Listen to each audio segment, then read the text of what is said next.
Good morning dear student. आज के इस व्याख्यान में हम अध्ययन कर रहे हैं कौटिल्यम अर्थशास्त्रम।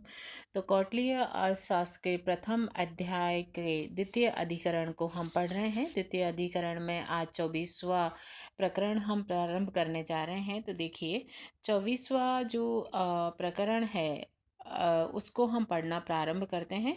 तो इसमें बताया गया है कि सुरा अध्यक्ष, सुरा यानी मदिरा को बोलते हैं, तो इसका हम हिंदी अनुवाद करते हैं मदिरा सुराध्यक्ष यानी मदिरालय अथवा आबकारी विभाग का अध्यक्ष। आबकारी मदिरा विभाग जो होता है उसके अध्यक्ष को मदिरालय को आबकारी भी बोलते हैं। तो इसके अध्यक्ष के विषय में बताया गया है।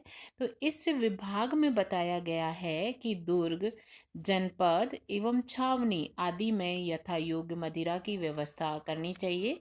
यहाँ मदिरा के अनेक भेद तथा उनको बनाने के उपायों का निर्देश दिया गया है।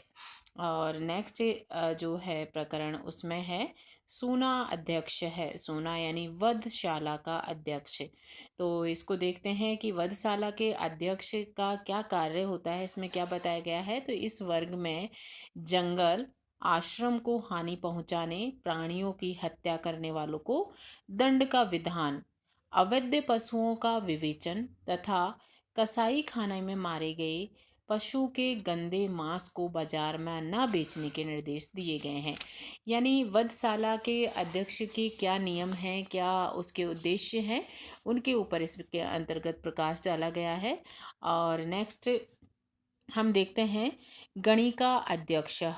गणिका अध्यक्ष, इसका हिंदी अनुवाद हम करते हैं कि वैद्यशाला। गणिका यानी सॉरी वैद्य नहीं, वैश्यालों का अध्यक्ष। वैश्यालय जो है उनका जो अध्यक्ष है उसके विषय में यहाँ पर चर्चा करी गई है। और इस प्रकरण में गणिकाओं के कार्य, उनके नियमों का विवेचन किया गया है।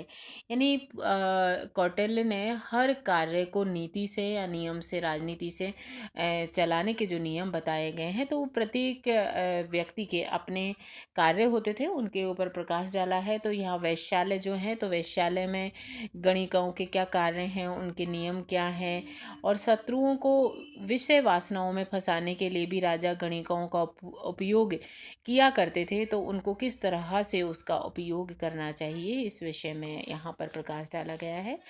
और नेक्स्ट है नवा अध्यक्ष, यानी नवा अध्यक्ष नौका अध्यक्ष या जलवाहन विभाग अध्यक्ष। नवा यानी नौका, तो नौकाओं का या जो अध्यक्ष था उसके क्या कार्य होते थे। तो इस वर्ग में अनेक प्रकार की नौकाओं, बंदरगाहों एवं नौकाओं के किराए आदि का विवेचन किया गया है।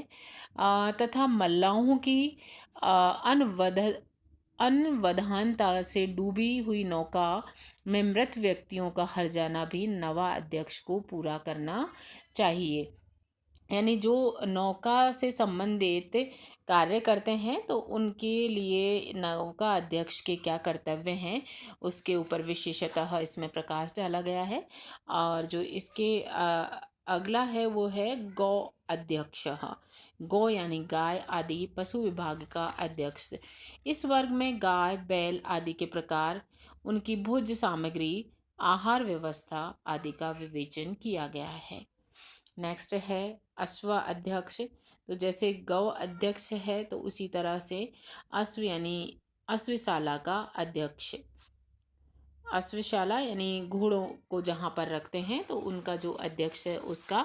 तो इस प्रकरण में जो अश्वाध्यक्ष प्रकरण है, तो इस प्रकरण में अश्वशाला के निर्माण की रीति, यानी किस तरह की घुड़शाला, घोड़ों के रखने का स्थान बनाया जाना चाहिए, और प्रसूता घोड़ी का भोजन कैसा होना चाहिए, उत्तम घोड़े की परख, यानी वो घोड़ा अच्छा कैसे हम सेलेक्ट करें, उसके ऊपर घोड़ों की विभिन्न प्रकार की चालों का वर्णन इसके अंतर्गत किया गया है। नेक्स्ट है हस्य हस्यत्यध्यक्ष। हसत्य यानी हाथियों या गजशाला का अध्यक्ष। जैसे अश्वशाला का अध्यक्ष, उस तरह से ही जो गजशाला है उसके अध्यक्ष के कार्यों का वर्णन इसके अंतर्गत किया गया है। तो हाथियों के लिए गजशाला में निर्माण की रीति, हाथियों के स्नान का समय, पकड़ने योग्य हाथी की आयु, हाथी का आहार, हाथियों की 7 प्रकार की शोभा का विवेचन इस प्रकरण में किया गया है। इसके पश्चात देखिए रथाध्यक्ष और पत्याध्यक्ष सेनापति प्रचारः। तो 3 प्रकरण यहाँ पर एक साथ है। तो रथाध्यक्ष यानी रथ सेना का अध्यक्ष, रथाध्यक्ष से यानी रथ की जो रथ सेना होती है उसका अध्यक्ष, पत्याध्यक्ष यानी पैदल सेना का अध्यक्ष, और सेनापति प्रचारः सेनापति के प्रचारा यानी कार्य। तो यहाँ पे 3 चीज़ों का वर्णन किया गया है कि रथ सेना के अध्यक्ष के कार्य क्या है, पैदल सेना का जो पैदल सेना होती है उसके अध्यक्ष के कार्यों का इसमें वर्णन किया गया है, और सेनापति यानी इन दोनों सेनाओं के जो सेनापति हैं उनके कार्यों के एक ही अध्याय में विवेचन, मतलब इस इन सबका रथाध्यक्ष, पत्याध्यक्ष और सेनापति के कार्यों का एक ही अध्याय में वर्णन किया गया है। आगे देखिए मुद्रा अध्यक्ष और विविता अध्यक्ष। मुद्रा अध्यक्ष एंड विविता अध्यक्ष। तो मुद्रा यानी जो पैसे होते हैं, तो मुद्रा विभाग का अध्यक्ष, और चरागाह विविता अध्यक्ष यानी चरागाह विभाग का अध्यक्ष। तो इसके अंतर्गत मुद्रा विभाग के अध्यक्ष का कार्य है कि वह एक निश्चित कर लेकर नगर से बाहर जाने वाले अथवा नगर में प्रवेश करने वाले व्यक्ति को राजकीय मुद्रा अंकित पात्र पत्र देवे। चरागाह विभाग के अध्यक्ष का कार्य है कि वे जंगल में घूमने वाले व्यक्तियों से उनका पार पत्र देखे, अन्यथा उन्हें गिरफ्तार कर ले। तो ये सभी जगह के नियम इस प्रकार से बने हुए थे। और इसके बाद में है समाहृत प्रचारः गृहपति वैदेहिक तापस्य व्यंजनः प्रणिधेय। तो समाहर्ता प्रचारा यानी प्रचार यानी कार्य, समाहर्ता के कार्य, और गृहपति वैदेहिक तापस के रूप में गुप्तचरों का भेजना। तो इन 2 प्रकरणों का एक ही अध्याय में वर्णन किया गया है। राष्ट्र की सरकारी आमदनी को संग्रहित करने वाला अधिकारी समाहर्ता कहा जाता था। तो समाहर्ता के क्या कार्य हैं, यानी राष्ट्रीय सामग्री को इकट्ठे करने वाले व्यक्ति के क्या कार्य हैं, उनका वर्णन इस प्रकरण में किया गया है। और इसके अनेक सहायक अधिकारी होते हैं जो कर आदि की वसूली करते हैं। तो उन सहायक अधिकारियों के विषय में बतलाया गया है। और द्वितीय वर्ग में बताया है कि राजा को गृहस्थ, व्यापारी एवं तपस्वियों के रूप में नागरिकों की बेईमानियों को जानने के लिए गुप्तचरों की नियुक्ति करनी चाहिए, और ये गुप्तचर समाहर्ता की आज्ञा अनुसार ही कार्य करें।